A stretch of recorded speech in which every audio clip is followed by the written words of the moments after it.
வழக்கம் போல் நம்ம மார்க்கெட் இன்றைக்கி நெகட்டிவில் தான் க்ளோஸ் ஆகிருக்கு. அதை பற்றி பார்ப்போம். தொடர்ந்து அதிகமாகிட்டு இருந்த கோல்டும் சில்வரும் இன்றைக்கி நெகட்டிவில் போயிருக்காங்க.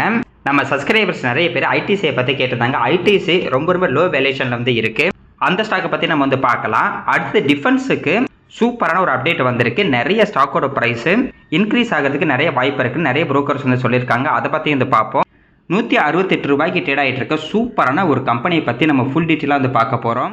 லாஸ்ட் 27 வருஷத்தில் கிட்டத்தட்ட 3347 மடங்குக்கு மேலே அந்த ஸ்டாக்கோட ரிட்டர்ன் வந்திருக்கு. ப்ளஸ் போனஸ் வந்து பார்த்தீங்கன்னா அள்ளி தருவாங்க. அந்த கம்பெனியை பற்றி ஃபுல் டீட்டெயிலாக நம்ம வந்து பார்ப்போம்.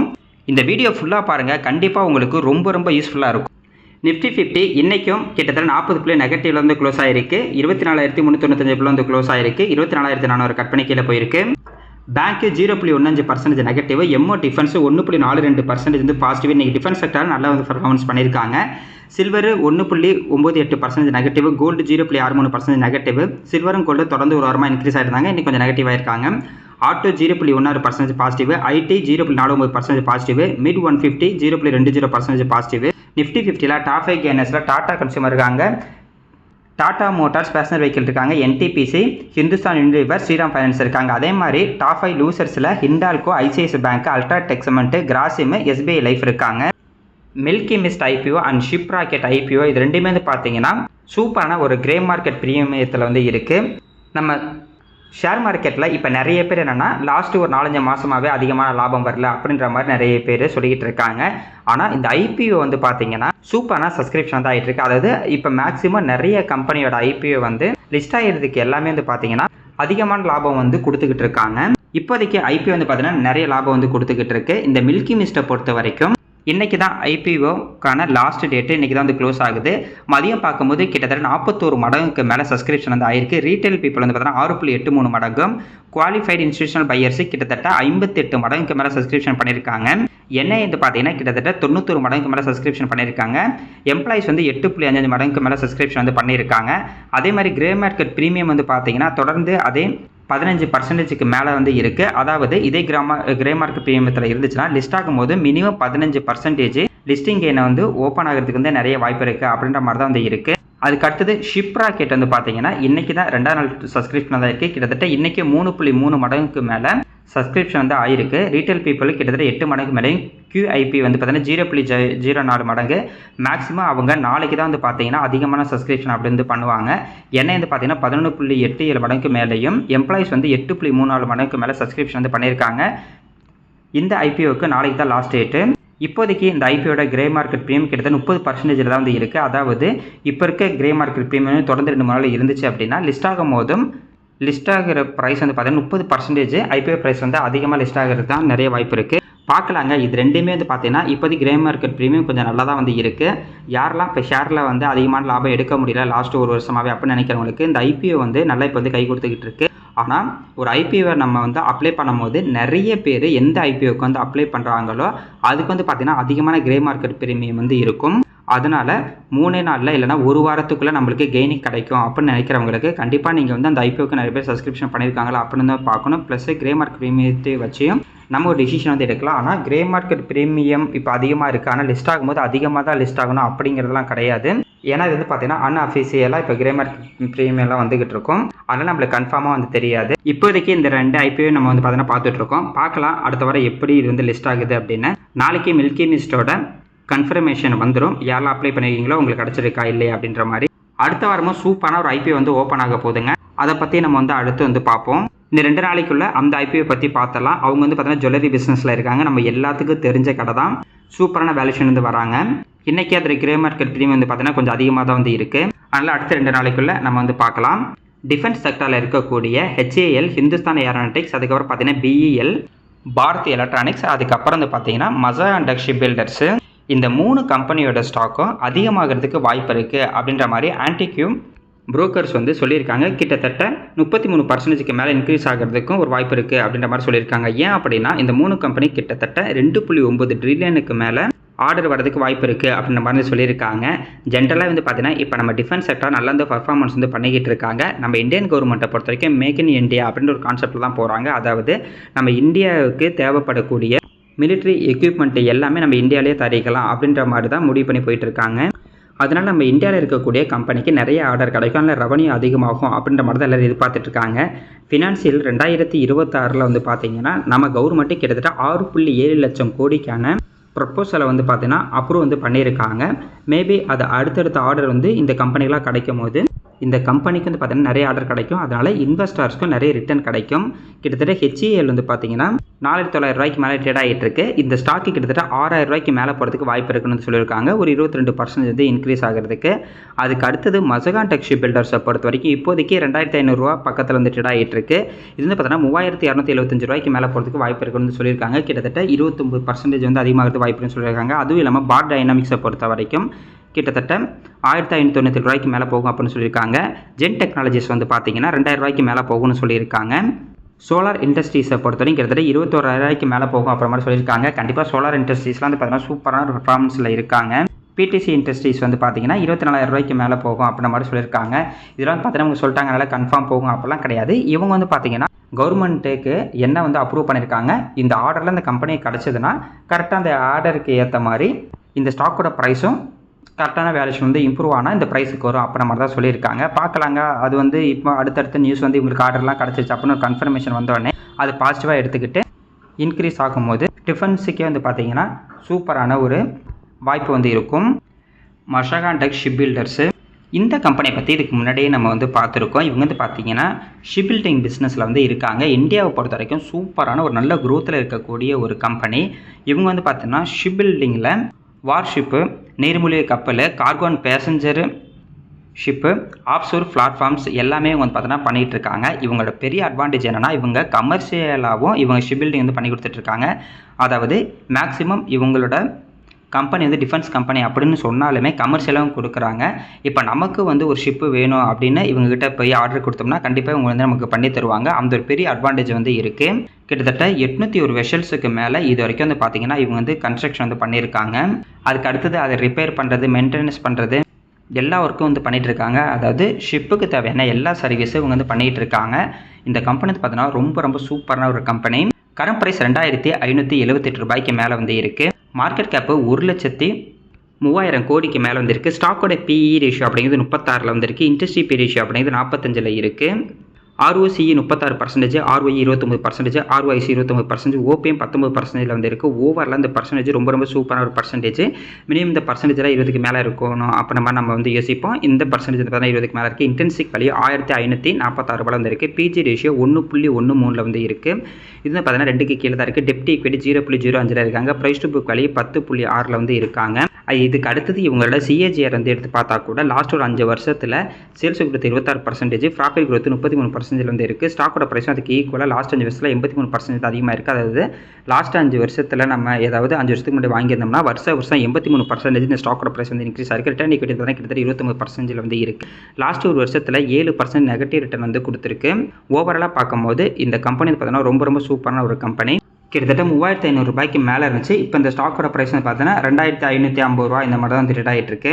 பார்க்கலாங்க. இந்த ப்ரோக்கர்லாம் சொல்ல மாதிரி இன்னமும் இந்த கம்பெனிக்கு ஏதாவது பெரிய ஆர்டருக்காக வெயிட் பண்ணிகிட்டு இருக்காங்க. அந்த நியூஸ் வந்துச்சு அப்படின்னா ரொம்ப பாசிட்டிவாக இருக்கும். இன்னொரு ப்ராப்ளம் இந்த கம்பெனியில் என்ன இருக்குது அப்படின்னா இப்போ கவர்மெண்ட் பார்த்தீங்கன்னா ஆஃபர் ஃபார் சேலில் இதோட ஸ்டேக் வந்து கம்மி பண்ணலாம் அப்படின்ற மாதிரி யோசிச்சுட்டு இருக்காங்க. அதே இது வந்து பார்த்தீங்கன்னா ஒரு கவர்மெண்ட் கம்பெனி தான். அதனால் கவர்மெண்ட் ப்ரொமோட்டர்கிட்ட கிட்டத்தட்ட 80% மேலே ஷேர் ஹோல்டிங் இருக்குது. நம்ம இந்தியன் ரூல்ஸை படி கிட்டத்தட்ட 75% கீழே தான் ஒரு ப்ரொமோட்டரோட ஷேர் ஹோல்டிங் வந்து இருக்கணும். மீதி 25% பப்ளிக்டாக இருக்கணும். அப்படி பார்க்கும்போது இந்த 80% மேலே இருக்கனால இவங்க பார்த்தீங்கன்னா ஆஃபர் ஃபார் சேலில் வந்து ஸ்டேக்கை வந்து கம்மி பண்ணணும். அப்படி ஆஃபர் ஃபார் சேலில் வந்து ஸ்டேக்கை வந்து கம்மி பண்ணும்போது இப்போ இருக்க கரண்ட் ப்ரைஸில் இருந்து ஒரு 4%, 5% நாங்கள் வந்து கம்மி பண்ணி கொடுக்குறோம் அப்படின்ற ஏதாவது நியூஸ் வந்துச்சுன்னா ஒன்று இதை மார்க்கெட்டு பாசிட்டிவாக எடுத்துக்கிச்சுன்னா நிறைய பேர் வாங்குவாங்க. அதனால் இந்த ஸ்டாக்கோட ப்ரைஸ் இன்க்ரீஸ் ஆகிறதுக்கு ஒரு வாய்ப்பு இருக்கும். இல்லை அது கொஞ்சம் நெகட்டிவாக எடுத்துட்டாங்க, இவங்க வந்து ஆஃபர் ஃபார்லஸ்லேருந்து சேல் பண்ணுறாங்க அப்படின்னு நெகட்டிவாக எடுத்துக்கிட்டால் அவங்க செட் பண்ணியிருக்க ப்ரைஸை விடவும் கீழே போகிறதுக்கும் வாய்ப்பு இருக்குது. இது ரெண்டுமே நடக்க வாய்ப்பு இருக்குது. பார்க்கலாம், ஒரு கன்ஃபர்மேஷன் வரட்டும். அதுக்கப்புறம் இந்த ஸ்டாக் எப்படி ரியாக்ட் ஆகுதுன்னு வந்து பார்ப்போம். அடுத்தது இந்த கம்பெனியோட PE ரேஷியோ வந்து பார்க்கலாம். அதிகபட்ச PE ரேஷியோ அப்படிங்கிறது 60 வரைக்கும் போயிருக்கு. கம்மியானது வந்து பார்த்தீங்கன்னா இப்போ ரீசெண்டாக கம்மியானது ஒரு 30 பக்கத்தில் தான் வந்து இருக்குது. கரெக்டாக 2024 லாஸ்ட்டில் வந்து பார்த்தீங்கன்னா கரெக்டாக 30 PE ரேஷியோ வரைக்கும் வந்திருக்கு. அதுக்கப்புறம் அதிகமாகவே 60 வரைக்கும் போயிருக்கு. மறுபடியும் இப்போ கொஞ்சம் நாளைக்கு முன்னாடி இது பார்த்தீங்கன்னா கரெக்டாக அந்த 33 PE ரேஷியோ இந்த மாதிரி தான் இருந்திருக்கு. இப்போயும் கரெக்டாக அந்த 33 PE ரேஷியோ இது பக்கத்தில் தான் வந்து இருக்குது. பார்க்கலாம், இப்படியே கரெக்டாகவே மறுபடியும் மேலே போனால் நல்லாயிருக்கும். நம்ம வந்து பார்த்தீங்கன்னா ஆவரேஜ் பி ரேஷியோக்கு கீழே போனால் அது ஒரு வாய்ப்பாக வந்து பார்ப்போம். நல்ல கம்பெனியாக இருந்தால் மேபி இந்த கம்பெனி ஆவரேஜ் பி ரேஷியோக்கு கீழே, அதாவது 30 பி ரேஷியோக்கு கீழே போணுச்சுன்னா நம்மளில் ஒரு வாய்ப்பாக நம்மளுக்கு வந்து கொடுக்கும். ஆனால் இப்போதைக்கு கரெக்டாக அந்த ஆவரேஜ் பி ரேஷியோ பக்கத்தில் வந்து ரிவர்ஸ் ஆகுது. இப்போ நல்ல ஒரு பாசிட்டிவ் நியூஸ் வந்துகிட்டு இருக்கு. மேபி இங்கேருந்து அப்படியே ரிவர்ஸ் ஆனால் ரொம்ப நல்லாயிருக்கும். வெயிட் பண்ணி பார்ப்போம். அடுத்து சோலார் இண்டஸ்ட்ரீஸ் இந்தியா லிமிடெடு. இவங்க வந்து பார்த்தீங்கன்னா ரொம்ப சூப்பரான ஒரு கம்பெனிங்க. இவங்களோட தொழில் என்னென்னா வெடிகுண்டு தயாரிக்கிறது தான். அதுக்கு அடுத்து நிறைய எக்யூப்மெண்ட்டு இவங்க வந்து பார்த்தீங்கன்னா மேனுஃபேக்சரிங் சேல்ஸ் வந்து பண்ணிகிட்டு இருக்காங்க. இப்போ வெடிகுண்டு ஆர்மியில் மட்டும் யூஸ் பண்ண மாட்டாங்க. இப்போ வந்து மைனிங் பண்ணுற இடத்துல, அதுக்கப்புறம் இன்ஃப்ராஸ்ட்ரக்சர் கன்ஸ்ட்ரக்ஷன் இண்டஸ்ட்ரீஸ்லேயே வந்து பார்த்தீங்கன்னா யூஸ் பண்ணிட்டு தான் வந்து இருப்பாங்க. இன்றைக்கி இந்த ஸ்டாக்கோட ப்ரைஸு கிட்டத்தட்ட 8% வந்து பாசிட்டிவாக இருந்துச்சு. ஏன்னா இவங்க இன்றைக்கி ரிசல்ட் வந்து தராங்க, நல்ல ரிசல்ட் கொடுத்துருப்பாங்கன்னு நினைக்கிறேன். அதனால் கிட்டத்தட்ட 8% பாசிட்டிவாக வந்து ட்ரேட் இருந்துச்சு. அதேமாதிரி லாஸ்ட் 5 வருஷத்தில் கிட்டத்தட்ட 10 மடங்கு மேலே இந்த ஸ்டாக்கோட ப்ரைஸ் வந்து இன்க்ரீஸ் ஆகிருக்கு. இந்த ஸ்டாக்கை பற்றி இதுக்கு முன்னாடி நம்ம ஃபுல் டீட்டெயிலாக வந்து பார்த்துருக்கோம். மறுபடியும் கண்டிப்பாக இந்த கம்பெனியை பற்றி பார்க்கலாம். MO defence, Motilal Oswal Nifty India defence ETF. இப்போ நிறைய பேருக்கு என்ன டவுட் இருக்குன்னா, இப்போ நான் டிஃபென்ஸ் செக்டரில் வந்து ஒவ்வொரு கம்பெனியில் நான் போய் முதலீடு பண்ணுறதுக்கு எனக்கு தெரியல, நான் வந்து மார்க்கெட்டுக்கு புதுசாக இருக்கேன், லாங் டேர்மில் வந்து பார்த்தீங்கன்னா ரொம்ப சேஃப்டியாக இருக்கணும் அப்படிங்கிறவங்களுக்கு எம்ஓ டிஃபென்ஸ் ETF சூப்பரான ஒரு ஆப்ஷனாக வந்து இருக்கும். கரண்ட் ப்ரைஸ் 107 ரூபாய்க்கு தான் வந்து ட்ரேட் ஆகிட்டு இருக்கு. ஏன்னா இப்போ இண்டிவிஜுவல் ஸ்டாக்கில் வந்து பார்க்கும்போது 10,000 ரூபாய், 20,000 ரூபாய், 5,000 ரூபாய் அந்த மாதிரி ட்ரேட் ஆகிட்டு இருக்கு. என்னால் அதெல்லாம் வாங்க முடியாது, என்கிட்ட கம்மியான காசு இருக்குது, நான் கொஞ்சமாக ஆட் பண்ணிக்கிறேன் அப்படின்னு நினைக்கிறவங்களுக்கு இந்த ETF சூப்பரான ஒரு ஆப்ஷனாக இருக்கும். ஆக்சுவலாக இந்த ETF நானும் ஒரு 58 ரூபாய் 60 ரூபா இருக்கும் போதில் இருந்து தொடர்ந்து வந்து பேசிட்டு தான் வந்து இருக்கேன். டிஃபென்ஸில் இருக்கக்கூடிய சூப்பரான கம்பெனி எல்லாமே இந்த ETF வந்து இருக்காங்க. Hindustan aeronautics, Bharat electronics, Bharat forge, solar industries, மசாடெக் ship builders, Astra microwave product, data patterns, எம்டா technologies, Cochin shipyard, Bharat dynamics, GRSE, Zen technologies, BAML, Apollo micro systems, PTST, Dynamatic technologies, Axiscades technologies, Aequs, Mishra, தந்தூர் நிகாம். இந்த கம்பெனி எல்லாமே இந்த ETFல இருக்காங்க. அதாவது இந்த ஒரு ETF நம்ம வாங்கினாவே இங்கே இருக்கக்கூடிய எல்லா கம்பெனிலையும் நம்ம முதலீடு பண்ணதா அர்த்தம். இந்தியாவோட டிஃபென்ஸ் செக்டர் நல்ல குரோத்தில் இருக்க இந்த ETF வந்து பார்த்தீங்கன்னா குரோத் ஆகிறதுக்கு நிறைய வாய்ப்பு இருக்குது. நம்ம இந்தியன் டிஃபென்ஸ் செக்டர் கூடிய கம்பெனியில் நம்ம வந்து முதலீடு பண்ணணும் அப்போ நம்ம ஆசைப்பட்டால் இந்த ETF கூட ஒரு ஆப்ஷனை நம்ம வந்து எடுத்துக்கலாம். அடுத்தது ITC லிமிடெடு. இந்த ஷேரை பற்றி நிறைய பேர் கேட்டுக்கிட்டே இருந்தாங்க. அதுலேயும் இந்த ஸ்டாக்கை நம்பி இன்வெஸ்ட்மெண்ட் பண்ணிட்டு இப்போ எல்லாருமே நெகட்டிவில் வந்து இருப்பாங்க. லாஸ்ட் 5 வருஷத்தில் எப்போ இங்கே இருந்தாலும் சரிங்க, மேக்ஸிமம் நெகட்டிவில் இருக்கிறதுக்கு தான் நிறைய வாய்ப்பு இருந்துக்கிட்டு இருக்கு. ஏன் அப்படின்னா லாஸ்ட்டு ஒரு 5 வருஷத்தில் வந்து பார்த்தீங்கன்னா ஒரு வருஷம் இந்த கம்பெனி ஸ்டாக் நல்ல ஒரு பர்ஃபார்மன்ஸ் கொடுத்தாங்க. அதாவது அந்த கொரோனா வந்ததுக்கப்புறம் அதுக்கப்புறம் வந்து பார்த்தீங்கன்னா தொடர்ந்து ஒரு 3-4 வருஷமாகவே கீழே தான் போயிட்டு இருக்காங்க. இப்போ என்ன பண்ணலாம், இந்த கம்பெனி வந்து வாங்கியாச்சு. ஏன்னா இந்த கம்பெனியை பற்றி எல்லாத்துக்குமே தெரியுங்க. இப்போ வந்து பார்த்தீங்கன்னா ஏகப்பட்ட பிரச்சனையை இந்த கம்பெனி வந்து ஃபேஸ் பண்ணிக்கிட்டு இருக்கு. ஒன்று வந்து பார்த்தீங்கன்னா இவங்களோட மெயினான பிஸ்னஸ் சிகரெட்டு தான். சிகரெட்டுக்கு கவர்மெண்ட்டே டாக்ஸ் வந்து அதிகமாகிட்டாங்க. அதனால எப்படி இவங்க அடுத்த குவார்ட்டர்லி ரிசல்ட் தர போகிறாங்க அப்படின்ற மாதிரி சொல்லிட்டு இருக்காங்க. இருந்தாலும் சிகரெட்டுக்கு டேக்ஸ் வந்து பார்த்தீங்கன்னா கவர்மெண்ட்டு எப்பயுமே ஏற்றிக்கிட்டு தான் வந்து இருப்பாங்க. அதனால் இது வந்து இப்போ நமக்கு நார்மல் தான். டேக்ஸை ஏற்றினா ஏற்றாட்டி என்ன, இப்போ டேக்ஸ் ஏற்றினா ITC என்ன பண்ணுவாங்கன்னா அவங்களோட சிகரெட் ரேட்டை ஏற்ற போகிறாங்க. இது லாஸ்ட்டில் யாரை பாதிக்குன்னா யாரெல்லாம் சிகரெட் குடிக்கிறாங்களோ அவங்கள வந்து பாதிக்க போகுது. அதனால் அதுவும் பிரச்சனை கிடையாது. என்ன தான் இந்த கம்பெனி கரெக்டு, ஆனால் இந்த கம்பெனியை சுற்றி இருக்கிற கவர்மெண்ட்டு மற்றவங்க எல்லோரும் கரெக்டு இல்லை அப்படி நிறைய பேர் இந்த கம்பெனிக்கு வந்து சப்போர்ட் பண்ணாலுமே உண்மையான ரீசன் என்னென்னா இந்த கம்பெனியோட க்ரோத் அப்படிங்கிறது வந்து கம்மியாக இருக்குது. அதுதான் வந்து பார்த்தீங்கன்னா இப்போதைக்கு இந்த கம்பெனியில் வந்து பிரச்சனையாக வந்து இருக்குது. ஜென்ரலாகவே ஷேர் மார்க்கெட்டில் ஒரு ஸ்டாக் எப்படி பர்ஃபார்மன்ஸ் பண்ணும் அப்படின்னா அந்த கம்பெனியோட பர்ஃபார்மன்ஸ் எப்படி இருக்குது, அதாவது கம்பெனியோட ப்ராஃபிட் எந்த அளவுக்கு அதிகமாகுதோ லாங் டேர்ம் பார்க்கும்போது அந்த அளவுக்கு ஸ்டாக்கோட ப்ரைஸ் வந்து ரிட்டர்ன் வந்து கொடுத்துருக்கும். நம்ம வந்து எப்பயுமே ஸ்டாக்கை வந்து நம்பராக வந்து பார்க்கக்கூடாது, அது வந்து ஒரு கம்பெனியாக வந்து பார்க்கணும். கம்பெனி பர்ஃபார்மன்ஸ் நல்லா இருந்தால் ஆட்டோமேட்டிக்காக ஸ்டாக்கோட பர்ஃபார்மன்ஸ் வந்து பார்த்தீங்கன்னா நல்லா இருக்க போகுது. இப்போதைக்கு கரண்ட் ப்ரைஸ் 277 ரூபாய்க்கு வந்து ரிட்டர்ன் ஆகிட்டு இருக்கு. லாஸ்ட் வருஷத்தில் 33% வந்து பார்த்தீங்கன்னா நெகட்டிவில் வந்து இருக்குது. அதாவது இப்போ இந்த ஸ்டாக்கை வாங்கிட்டோம் என்ன பண்ணுறதுனே தெரியல அப்படின்னு யோசிச்சா ஒன்றும் பண்ண முடியாது, சும்மா வச்சிருக்க வேண்டியது. ஏன்னா இப்போ இந்த ஸ்டாக் வாங்கும்போது எல்லாரும் எப்படி வாங்கியிருப்பாங்கன்னா அடுத்த 20 வருஷம் 30 வருஷம் கழிச்சு தான் நான் வந்து இது லாங் டேர்ம் அப்படின்ற மாதிரி ஒரு சில பேர் வந்து வாங்கியிருப்பாங்க. அப்போனா அவ்வளோ நேரம் நம்ம வந்து வெயிட் பண்ணி தான் ஆகணும். இவங்களோட வேல்யூஷன் வந்து பார்த்தா கூட மார்க்கெட் கேப் 3,47,000 கோடிக்கு மேலே இருக்குது. ஸ்டாக்கோட பி ரேஷியோ அப்படிங்கிறது 17.5 வந்து இருக்குது. புக் வேல்யூ வந்து பார்த்தீங்கன்னா 57 ரூபாயில் வந்து இருக்குது. டிவிடெண்ட் ஈல்டு 5% வந்து இருக்குது. சூப்பரான ஒரு dividend yield. ROC 38%, ROE 29%, ROIC 59%, OPM 33% வந்து இருக்குது. நம்ம சொல்கிற மாதிரி இது எல்லா பர்சன்டேஜ் 20%க்கு மேலே தானே இருக்குது. அப்புறம் என்ன பிரச்சனை அப்படின்னு கேட்டிங்கன்னா பிரச்சனை எங்கே இருக்குன்னா சேல்ஸ் க்ரோத் அண்ட் ப்ராஃபிட் க்ரோத்தில் தான் வந்து இருக்குது. இன்டென்சிக் வேல்யூ 263 ரூபாயில் வந்து இருக்குது. PG ரேஷியோ 5.90 வந்து இருக்குது. இன்னும் இன்னமும் பிஜி ரேஷியோ வந்து அதிகமாகிட்டே தான் இருக்குது. ஏன்னா இவங்க கம்மியான ரிசல்ட் கொடுக்க இந்த ரேஷியோ எல்லாமே அதிகமாகிட்டே இருக்கும். டெப்ட் ஈக்விட்டி 0.03 வந்து இருக்காங்க. பிரைஸ் டு புக்களை பார்க்கும்போது 4.76 வந்து இருக்காங்க. இவங்களுக்கு உண்மையான பிரச்சனை எங்கே இருக்குன்னா சேல்ஸ் growth ப்ராஃபிட் growth தான். பாருங்கள் வெறும் சிங்கிள் டிஜிட்டில் இருக்குது. அதுவும் லாஸ்ட் ஒரு வருஷத்தில் நெகட்டிவில் வந்து சேல்ஸ் growth ப்ராஃபிட் growth வந்து போயிருக்கு. அது ரொம்ப கம்மியாக இருக்குது. ஸ்டாக்கோட ப்ரைஸ் வந்து பார்த்தீங்கன்னா 10 வருஷத்துக்கு முன்னாடி ஒருத்தங்க இந்த கம்பெனியில் முதலீடு பண்ணியிருந்தா கூட வருஷம் ஒவ்வொரு பர்சன்டேஜ் தான் இன்க்ரீஸ் ஆயிருக்கும். அப்படின்னா 10 வருஷத்துக்கு முன்னாடி இந்த ஸ்டாக்கில் ஒருத்தர் முதலீடு பண்ணியிருந்தாங்கன்னா இப்போதைக்கு அவங்களுக்கு வந்து பார்த்தீங்கன்னா அதிகபட்சம் 15% தான் பாசிட்டிவில் வந்து இருப்பாங்க. அப்போனா 10 வருஷமாக முதலீடு பண்ணதுக்கு வெறும் 15% growth ப்ளஸ் டிவிடெண்ட் ஈல்டு வருஷம் ஒரு 5-5% தான் வந்து கிடச்சிருக்கும். ரொம்ப கம்மியான ரிட்டர்னுங்க. ஒரு இன்டெக்ஸை விடவும் ரொம்ப கம்மியான ரிட்டர்ன் வந்து கொடுத்துருக்கு. ஃபிக்ஸ்டு டெபாசிட்டை விடவும் கம்மியான ரிட்டர்ன் தான் வந்து கொடுத்துருக்கு லாஸ்ட் 10 வருஷத்தில். அப்படின்ற மாதிரி கூட நம்ம வந்து எடுத்துக்கலாம். ரிட்டர்ன் ஈக்விட்டி வந்து பார்த்தீங்கன்னா 32% வந்து இருக்குது. ஏன் இந்த அளவுக்கு இந்த பர்ஃபார்மன்ஸு ஸ்டாக்கோட பர்ஃபார்மன்ஸ் கம்மியாக இருக்குது அப்படிங்கிறது பார்த்தீங்கன்னா இவங்கள ப்ராஃபிட் அண்ட் லாஸ் ஸ்டேட்மெண்ட்டில் வந்து பார்க்கலாம்.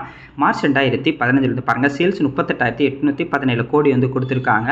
அப்படியே நெட் ப்ராஃபிட் வந்து பாருங்கள் 9,779 கோடி வந்து கொடுத்துருக்காங்க. அதுக்கப்புறம் தொடர்ந்து அவங்களோட சேல்ஸும் சரி நெட் ப்ராஃபிட்டும் சரி அப்படியே இன்க்ரீஸ் ஆகிட்டே வந்திருக்கு. அதுக்கப்புறம் கொரோனா வந்ததுக்கப்புறம் வந்து பார்த்தீங்கன்னா கீழே போயிட்டாங்க. அதுக்கப்புறம் கொஞ்சமாக இன்க்ரீஸ் ஆனாங்க. அதுக்கப்புறம் பிரச்சனை எங்கே வந்துச்சு அப்படின்னா மார்ச் 2026 கிட்டத்தட்ட இவங்களோட சேல்ஸு 78,000 கோடிக்கு மேலே, நெட் ப்ராஃபிட் வந்து பாருங்கள் 21,000 கோடி தான் வந்து கொடுத்துருக்காங்க. ஆனால் மார்ச் 2025 இவங்களோட நெட் ப்ராஃபிட் அப்படிங்கிறது 35,000 கோடிக்கு மேலே வந்துருக்கு. அதாவது 35,000 கோடி நெட் ப்ராஃபிட் கொடுத்துட்டு இருந்த அந்த கம்பெனி மார்ச் 2026 21,000 தான் கொடுத்துருக்காங்க. அதனால தான் அதுக்கேற்ற மாதிரி இப்போதைக்கு அந்த ஸ்டாக்கோட ப்ரைஸ் வந்து அட்ஜஸ்ட் ஆகி கீழே போயிருக்கு. இது சரி பண்ணணும் அப்படின்னா இந்த கம்பெனி பார்த்தீங்கன்னா மறுபடியும் நல்ல ரிசல்ட் வந்து போஸ்ட் பண்ண வந்து ஸ்டார்ட் பண்ணணும். இல்லை நான் வந்து ஹையிலே வாங்கிட்டேன் என்ன பண்ணுறது, ஆனால் இந்த கம்பெனி வந்து லாங் டர்ம் வச்சுக்க போகிறேன், நெகட்டிவில் வந்து விற்க மாட்டேன் அப்படின்னு நிறைய பேர் இருப்பாங்க. ஆக்சுவலாக ஒரு ஸ்டாக் வந்து நெகட்டிவ் வந்து விற்கக்கூடாது. அது நம்மளுக்கு வந்து லாஸ் வந்து ரியலைஸ் பண்ணிட்டோம் அப்படின்ற மாதிரி அர்த்தம். அதனால் இப்போ என்னை பொறுத்த வரைக்கும் நானாக ஒரு ஹையில் வாங்கியிருந்து இந்த மாதிரி சுச்சுவேஷன் இருந்துச்சுன்னா இப்போதைக்கு லோ வேல்யூஷனில் இருக்கனால கொஞ்சமாக நம்ம அக்குமுலேட் பண்ணி வச்சுக்கலாம் அப்படின்ற மாதிரி தான் நான் யோசிப்பேன். அது தவிர ஒரு வாய்ப்பும் இல்லைங்க. அதுதான் நம்ம வந்து பண்ணியாகணும். இல்லை இப்போ நான் வந்து புதுசாக வாங்க போகிறேன் என்ன பண்ணுறது அப்படின்னு கேட்டால் புதுசாக வாங்குறதுக்கு ஐடிசி வந்து லார்ஜ் கேப் கம்பெனி தான். இருந்தாலும் இதை விடவும் வேறு நல்ல கம்பெனிலாம் இருந்துச்சு அப்படின்னா அந்த கம்பெனிக்கு போகிறது கொஞ்சம் பெஸ்ட்டாக இருக்கும். ஏன்னா ஷேர் மார்க்கெட்டுக்கு வரதே நம்ம சம்பாதிக்க தான். இல்லை நான் லார்ஜ் கேப்பில் வந்து ரொம்ப சேஃப்டியாக இருக்குது அப்படின்னு சொல்கிறவங்களுக்கு இண்டெக்ஸ் ஃபண்ட் நல்ல ஒரு ஆப்ஷனாக இருக்கும். இல்லை அப்படின்னா போஸ்ட் ஆஃபீஸ் ஸ்கீம்லாம் நல்ல ஒரு ஆப்ஷனாக தான் இருக்குது. இல்லை கோல்டு கூட நல்ல ஒரு ஆப்ஷனாக தான் இருக்கும். அதனால் சொல்கிறேன், என்னை பொறுத்த வரைக்கும் ஒரு ஷேர் மார்க்கெட் அப்படின்னு வந்தால் கொஞ்சம் ரிஸ்க் வந்து கொஞ்சம் அதிகமாக இருந்தாலும் நல்ல கம்பெனியில் நம்ம முதலீடு பண்ணிட்டோம்னா கண்டிப்பாக நம்மளுக்கான ரிட்டர்ன் அப்படிங்கிறது நல்லா தான் வந்து கிடைக்கும். அதுக்குன்னு எல்லா கம்பெனி க்ளோஸ் ஆயிரும் அப்படிலாம் கிடையாதுங்க. எல்லா கம்பெனி சின்ன கம்பெனியில் தான் பெரிய கம்பெனியாக இருக்குது. அதனால் சின்ன கம்பெனியில் நல்ல கம்பெனியை நம்ம தேர்ந்தெடுத்தாவே போதும். பார்க்கலாங்க. சிம்பிளாக சொன்னால் ஐடிசி இப்போ யாராவது ஹையில் வாங்கியிருந்தோம் அப்படின்னா இப்போதைக்கு அக்குமுலேட் பண்ணிக்கிட்டே இருக்க வேண்டியதான். பொறுமையாக இருப்பாங்க. எல்லா லார்ஜ் கேப் கம்பெனி ஸ்டாக்கோட ப்ரைஸும் இப்போதைக்கு கீழே இருக்குது. அதனால் பொறுமையாக இருக்கும். மார்க்கெட் எப்போ புல் ரன் போகுதோ அப்போ எல்லாமே இன்க்ரீஸ் ஆகும். அது வரைக்கும் நம்ம வந்து பொறுமையாக இருப்போம். அடுத்தது சூப்பரான ஒரு கம்பெனியை பற்றி பார்க்க போகிறோம். சம்பர்த்தனா மதர்சன் இன்டர்நேஷ்னல் லிமிடெடு. இவங்க வந்து பார்த்தீங்கன்னா ஆட்டோமேட்டிக் செக்டருக்கு தேவையான எக்யூப்மெண்ட் மேனுஃபேக்சராக வந்து இருக்காங்க. இவங்க இந்தியாவில் மட்டும் கிடையாது, Asia, Europe, north America, south America, Australia, ஆப்பிரிக்காவில் கூட இவங்களோட ப்ராடக்டை வந்து சேல் வந்து பண்ணிகிட்டு இருக்காங்க. இப்போ ஆட்டோ காம்போனன்ட்ஸ் அப்படின்னு எடுத்துக்கிட்டால் wiring, electrical system, car interiors, exteriors component, mirror, bumpers, plastic component, electronics, lighting related components எல்லாமே வந்து பார்த்தீங்கன்னா மேனுஃபேக்சரிங் அண்ட் சேல்ஸ் வந்து பண்ணிகிட்டு இருக்காங்க.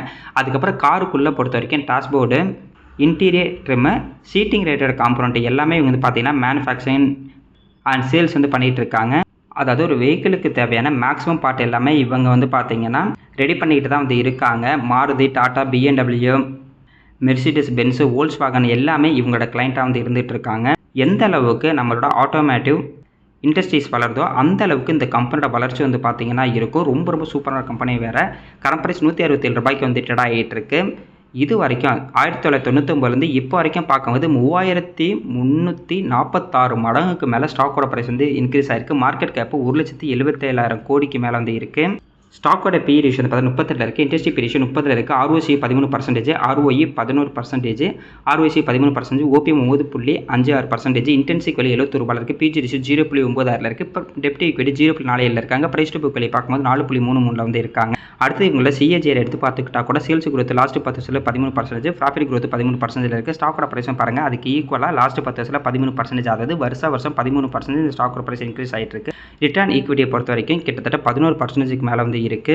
இந்த ஸ்டாக்கை பொறுத்த வரைக்கும் நல்ல ஒரு ஹை போவாங்க, அதுக்கப்புறம் பார்த்தீங்கன்னா நல்ல ஒரு லோ வருவாங்க, மறுபடியும் நல்ல ஒரு ஹை போவாங்க. இப்படியே தான் தொடர்ந்து வந்துட்டு இருக்கு. ஏன்னா ஆட்டோமொபைல் செக்டர் எப்படி பர்ஃபார்மன்ஸ் பண்ணதோ அதுக்கேற்ற மாதிரி இந்த கம்பெனியோட பர்ஃபார்மன்ஸும் வந்து இருக்கும்.